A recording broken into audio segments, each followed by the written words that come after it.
All right, friends, how you doing? Well, Merry Christmas, Happy Holidays, Happy New Year. Today's the day after Christmas, and had a good Christmas with family, and yeah, got a busy week coming up. I thought I'd make a video for you today and talk a little bit about how I go about putting together tunes, putting together songs. And one of the bands that I play with is called Puddle Stomp, and it's a power trio. We do like a lot of different, we kind of, combine all of our favorite genres and do a lot of cover songs and original songs. And we're getting ready to make our first album. And so I thought, it's always good to bring stuff to the table, right? So we have some stuff that we've been playing live, but I thought it would be fun to write a couple of tunes that we kind of assemble in the studio and just kind of see where it goes, like in the actual production process, as opposed to stuff that we've been playing live for a long time. There's a different kind of creative magic that can happen when it hasn't been like tested on the road, so to speak, where you're just kind of creating it as you go. So anyway, this is a song that I've been working on, and it has several different parts, and some of the parts in it come from other things. They're kind of like kind of signature things that have been used before. Like the centerpiece of this is this Turkish melody line.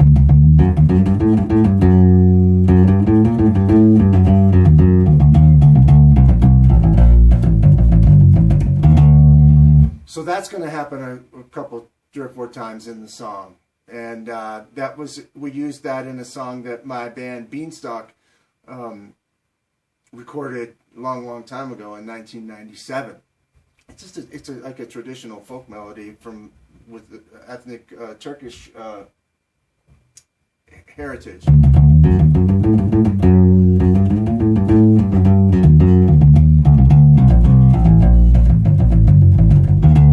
So I wanted to put that in there somewhere. And there's another line in it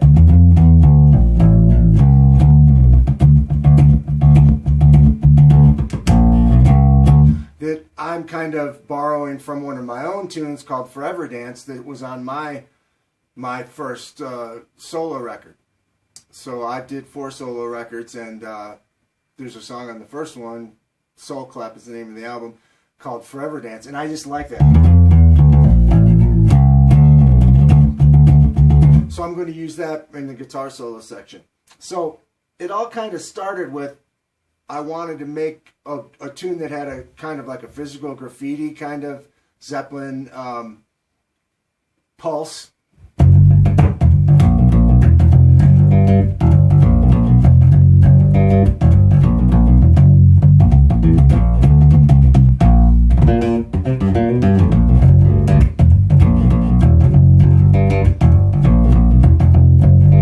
If you can imagine John Paul Jones on the clav,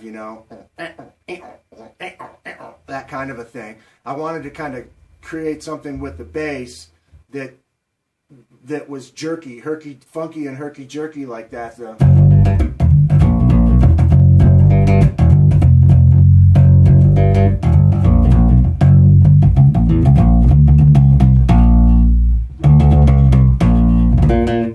With some hits.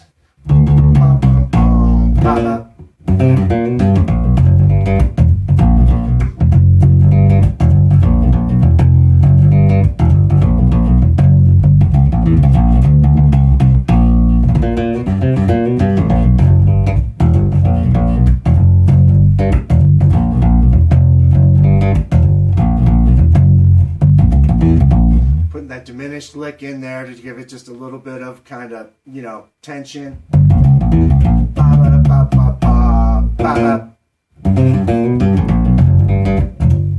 So that's the A section, right?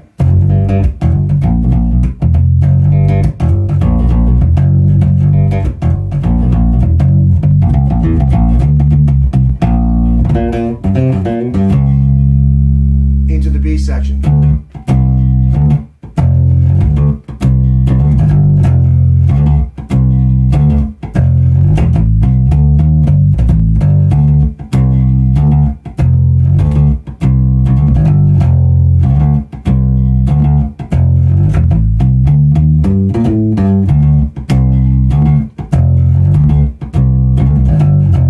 that's kind of got a little bit of nod to Freddy's Dead, the bass line on Freddy's Dead. You know, Flea's done that a million times, and just a lot of people. It all came from Freddy's Dead, though.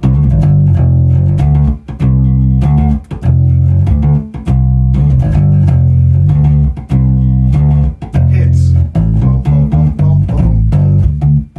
That's going back to that kind of Turkish thing.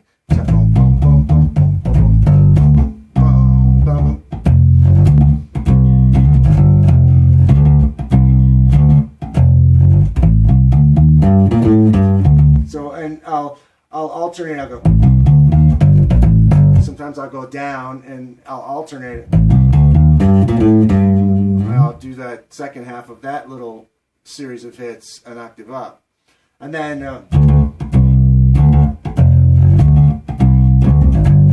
eventually.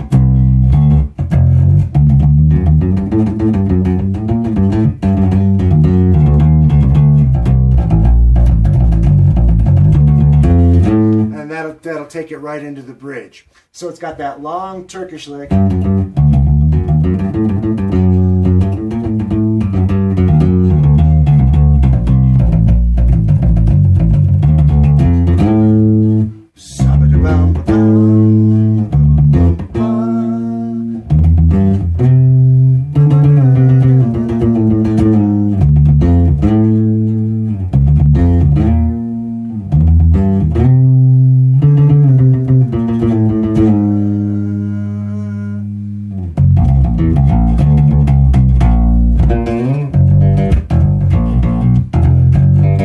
Bring us back to the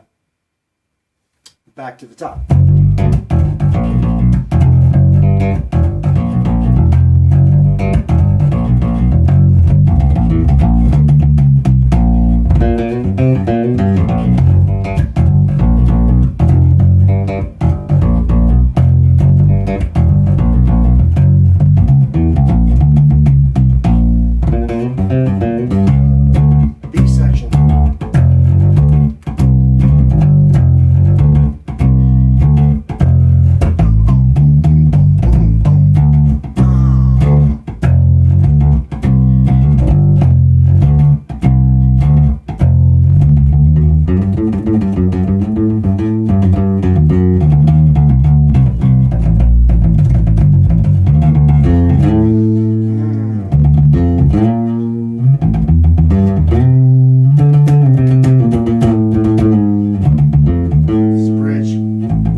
Transition, that diminished thing again,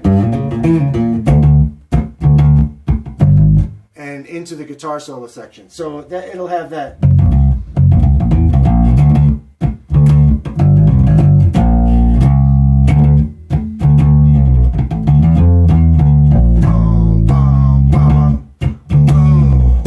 And I think I'll put 808s on that, you know. And I'll put a big 808 gliss on that.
with the hits on the turnaround. Top.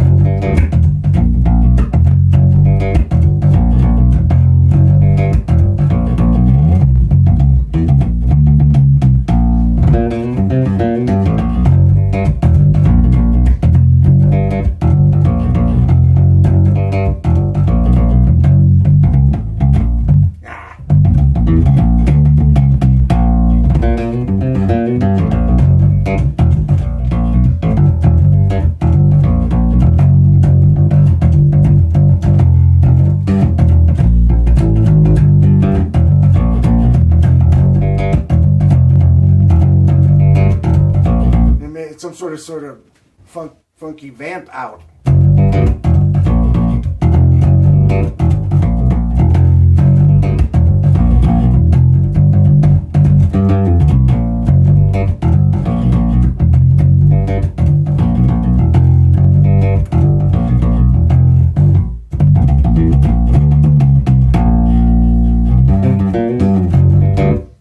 You know, and put an ending on it. Put a crisp ending on it. So I can't play it from beginning to end. There's too much going on, and I'm still assembling all the little different maneuvers, getting from the A section to the B section to the bridge, back to the A section to the B section to the bridge to the solo, back to the B section after the solo to the bridge, and then back to the top again, and then the vamp out. So I'm kind of like assembling the form in my mind, assembling the transitions from each part. I'm starting to get an idea of how I want to treat it from a production standpoint in terms of throwing some 808s in and really selling those big hits. And it's just going to be really fun to piece together. I'll start putting on a click track and getting to where I can play it from front to back, the whole form. I'll memorize it, and I'll get it to where I can play it from beginning to end with the click track. And then we'll go in and put it together on the grid, you know, snap it on the grid. I'll just play the bass line, and we'll literally build everything in the studio. And it'll be really fun, you know. And I've done things like that, you know. It really is a cool and creative way, because you can do, when you snap it on the grid and you play to a click and everything's gridded, the drummer we can grab parts and we can move things around and we can do edits and stuff. And it's different than playing all together live in a room, but it can be different in a really, really cool way. And it becomes perfect in terms of where everything lands, because it's on the grid, you know, it's on the Pro Tools grid. So that's just something that I'm in the process of working on, and I'm looking forward to it coming to life. Now, I'll have to practice it for a couple more weeks to where I can play it from the beginning to the end and have the form completely memorized and play it from the beginning to the end without making any mistakes, or only making a couple that I could punch. But typically I like to do a whole take. So that means I do the preparation ahead of time, and I know what's coming. I know the form, and I know all the different sections, how I'm going to get from each section to the next section, and I can facilitate it. And then I go in and try and record the whole track front to back in one take. You know, it's not uncommon that you'll go back and punch a note or something here or there. But, you know, and then, of course, I'll practice it a bunch with the click and making it bounce and groove to a click. That'll be like the next evolution in developing the song. So a lot of preparation goes into putting together a tune, you know, and thinking it through and being able to visualize how you want to treat it in terms of just the song form and where the hits are going to go and everything like that.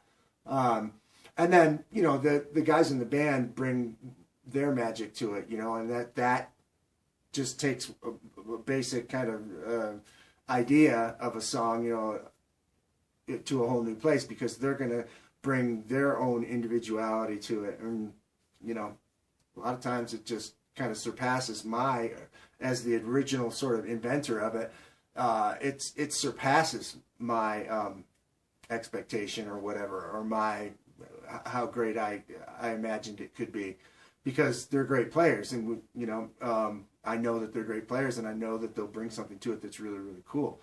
So that's just kind of how I go about it. And this is like funky instrumental stuff. You know what I mean? I don't know that this is going to be like a pop song with vocals for him. It's just kind of a funky jam band instrumental thing with some intricate planned out hits and things, you know, kind of like the Meters, kind of like Zeppelin, kind of like, you know, something from perhaps from the Fusion era.